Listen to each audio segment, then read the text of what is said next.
उसके हाथ में जंगली फल जहरीला था, फिर भी उसने उसे निगलने का फैसला किया, क्योंकि उन्हें पता था कि इस फल को खाने के 15 मिनट बाद जहर से मौत हो जाती है और अस्पताल 13 मिनट दूर था। लड़के ने सोचा अगर वो 15 मिनट के अंदर गांव पहुंच गया तो बच जाएगा। उन्हें ये करने की हिम्मत इसलिए हुई क्योंकि द्वीप पर एक लड़की थी जिसके पास खास शक्ति थी, लेकिन उस दिन रहस्यमयी लड़की घर पर नहीं थी। डॉक्टर ने जल्दी कोशिश की, फिर भी लड़के को नहीं बचा पाया। अगर लड़का मर जाता तो द्वीप के मछुआरों को चिंता नहीं रहती और जो लड़की चमत्कार कर सकती थी वही पूरे द्वीप का डरावना सपना बन गई। आज की फिल्म द डायनेस्टी इंसानी लालच की चरम कहानी दिखाती है। शुरुआत में एला नदी में हाथ डालती है और सारी मछलियां उसकी ओर तैरने लगती हैं। लालची मछुआरे बस मुस्कुराते हैं और हर बार आसानी से घर लौट आते हैं। एला की वजह से द्वीप के लोग खुशहाल हो गए। उसकी शक्ति सिर्फ मछलियों तक सीमित नहीं थी। बूढ़ी दादी एक बार उसके घर आई और फिर से तेज दिमाग वाली बन गई। वो स्कूल में फिर से अध्यापिका बन गई। अगर कोई घायल होता तो एला के सामने घाव आंखों के सामने ठीक हो जाता, इसलिए उसके घर के बाहर हर दिन मरीजों की लाइन लगने लगी। खबर बाहर न जाए इसलिए लोगों ने द्वीप बंद कर दिया। कोई भी अपनी मर्जी से बाहर नहीं जा सकता था। एला की सुरक्षा में लोग लापरवाह हो गए।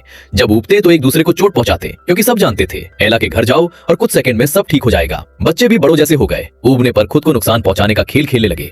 पहाड़ का जहरीला फल खाकर पैसे कमाने लगे और इसी कारण द्वीप की पहली मौत हुई। एक दिन एला और उसका दोस्त श्याओ शुआई मधुमक्खी का छत्ता ढूंढते हैं। अचानक एला की शक्ति से सारी मधुमक्खियां तुरंत मर जाती हैं। तब एला को पहली बार पता चलता है कि उसके पास हमला करने की शक्ति भी है। वो श्याओ शुआई से ये राज छुपाने को कहती है, लेकिन उसी रात उसकी माँ सब्जी काटते समय उंगली काट लेती है। घाव इस बार ठीक नहीं होता। पिता भी हाथ काट कर देखते हैं पर घाव नहीं भरता। तब पिता सबको बताते हैं कि एला की शक्ति गायब हो गई। लालची लोगों के लिए ये खबर डर और गुस्सा बन गई। सब एला से जवाब मांगने लगे। दादी मेई भी सामने आ गई, लेकिन पिता ने एला को बाहर नहीं आने दिया। अब मछुआरों को समुद्र में मछली पकड़ना मुश्किल होने लगा, इसलिए उन्होंने दोष पिता पर डाल दिया। एला की शक्ति खत्म होने से दादी की बुढ़ापा भी लौट आया। द्वीप की हालत बिगड़ने लगी। डॉक्टर ने पिता को चेतावनी दी कि लालची लोग नहीं रुकेंगे, इसलिए रात में बेटी को लेकर द्वीप छोड़ दो। तभी एला की माँ ने देखा सोते समय उसकी उंगली का घाव खुद ठीक होने लगा। असल में एला की शक्ति नींद में लौट आती थी। माँ खुश होकर दादी को बताने वाली थी, लेकिन पिता ने रोका। फिर भी दादी को खबर मिल गई। दादी ने कहा अगर एला को लंबे समय तक सुला दिया जाए तो सबकी जिंदगी पहले जैसी रहेगी, और उसने एला को नींद की गोलियां देने की योजना बनाई। लोगों ने एला को हर रात सुलाकर झील के पास रखा